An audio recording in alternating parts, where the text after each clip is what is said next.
Azərbaycanda əhali sayı 100 nəfərdən az olan 514 kənd birləşdirilir.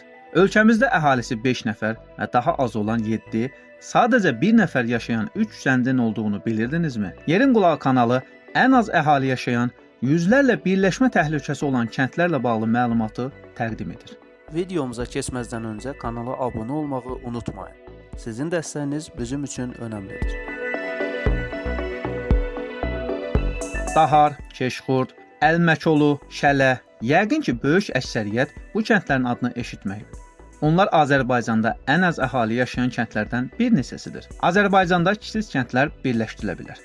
Dövlət Statistika Komitəsinin məlumatına görə, Azərbaycanda ötən il 4244 kənd yaşayış məntəqəsi olub. Kəndlərin 514-də əhalinin sayı 100 nəfərdən azdır. 94 kənddə isə əhalinin sayı 5000-dən çoxdur. Azərbaycanda əhalisi 5 nəfər və daha az olan 7 kənd var. İsmayıllı rayonunun Gərzə və Pirəqanım kəndlərində 1, Dahar və Keşxurd kəndlərinin hər birində 4, Neftçala rayonunun Kürdili kəndində 1, Qızqayıtlı kəndində 2, Ağsu rayonu Kövlüc kəndində 4, Xızı rayonunun Güneyqışlar kəndində isə 5 nəfər yaşayır. Əhalisi 5 nəfər və daha az olan kəndlər Xızı, İsmayıllı, Neftçala, Yardımlı, Daşkəsən, Ağsu və Şabran rayonlarında daha çoxdur. Təqdim olunan statistikada cəmi 20 kənddə əhali sayının 8-10 min arası olduğu göstərilib. Ümumən ölkədə 4244 kənd varsa, 20 kənd heç 5% də demək deyil. Bu ciddi bir siqnaldır və təcili surətdə lazımi, təxirəsalınmaz tədbirlər görülməlidir. Ən əsas tədbir də məşğulluq səviyyəsinin və kəndlərin torpaqdan istifadə imkanlarının artırılması olmalıdır. Milli Məclisin Aqrar Siyasət Komitəsinin sədri Tahir Rzayev bildirib ki, Azərbaycanda kiçik kəndlərin birləşdirilməsi iqtisadiyyatın inkişafı,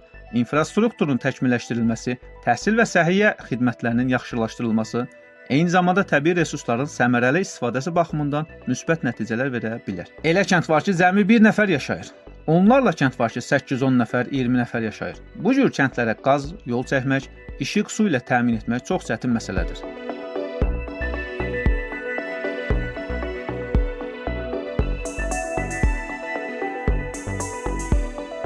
Hazırda Azərbaycanın ən çox əhali yaşayan kəndi Abşeron rayonunun Masazır kəndidir. 2019-cu ildə keçirilmiş əhalinin sonuncu siyahıya alınmasına görə Masazırda 68273 nəfər sakin olub. Siyahıda ilk üçlükdə Masazır daxil olmaqla Abşeron rayonunun Məmmədli kəndi və Novxanı kəndidir. İlk onluğa düşənlər Tovuz rayonunun Əyyublu, Aşağı Quşlu kəndləri, Biləsuvar rayonunun Xırmandalı, Quba rayonunun 2-ci Nügədi, Qazax rayonunun Daşsalaqlı kəndləridir. Bu kəndlərin əhalisi 10 min nəfərdən çoxdur. Şəmkir rayonunun Zəyəm, Cırdaxan, Düyərli, Lənkəranın Boladı, Beyləqanın 1-ci Şaxsevən, Şəkinin Kiçik Dəhnə, Başgöynük, Sədərək rayonunun Sədərək, Cəlilabadın Alar, Qubanın 1-ci Nügədi kəndlərində 8-9 min əhali yaşayır. Zaqatalanın Moxaq və Yuxarı Tala kəndlərinin əhalisi də 8 mindən bir qədər çoxdur. Kəndlərdə əhalinin sayının azalması səbəbi isə bəllidir. Bunu paytaxtın gündən-günə böyüməsi, sıxlığın daha da artması təsdiq edir. Məlum məsələdir ki, məşğulluq, iri təsərrüfatlar yoxdursa, kənd əhalisi şəhərlərə üz tutur. Bu,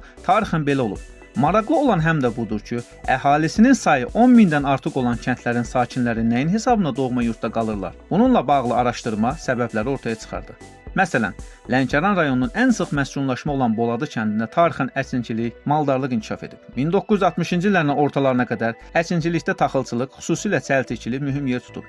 Sovet dövründə Boladıda kollektiv təsərrüfatlar yaradılıb. Savxozlar illik çay, tərəvəz planının artırılması ilə yerinə yetirib. 1997-ci ildə respublikamızda aqrar islahat həyata keçirilərkən kolxoz və savxozlar istehsalat kooperativləri ləğv edilib. Onların mülkiyyətində olan torpaqlar paybəlli torpaq sahəsi kimi pulsuz olaraq kəndlilərə paylanılıb. Hazırda Boladıda orta ümumi təhsil məktəbi var. Yəni infrastruktur varsa, kəndlinin məşğuliyyəti, torpağı varsa əkib bezərir, qazanc əldə edirsə yurtda qalır.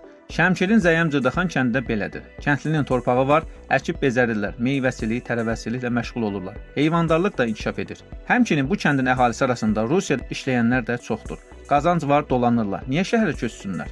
İqtisadçı Eldən Zəmirov isə deyir ki, urbanizasiya prosesi nəticəsində gələcəkdə bəzi kəndlərdə əhalinin sayı daha da azala bilər. Bu baxımdan dünyanın bir çox yerlərində olduğu kimi ölkəmizdə də kiçik əhalisi az olan kəndlərin birləşdirilməsi gözləniləndir.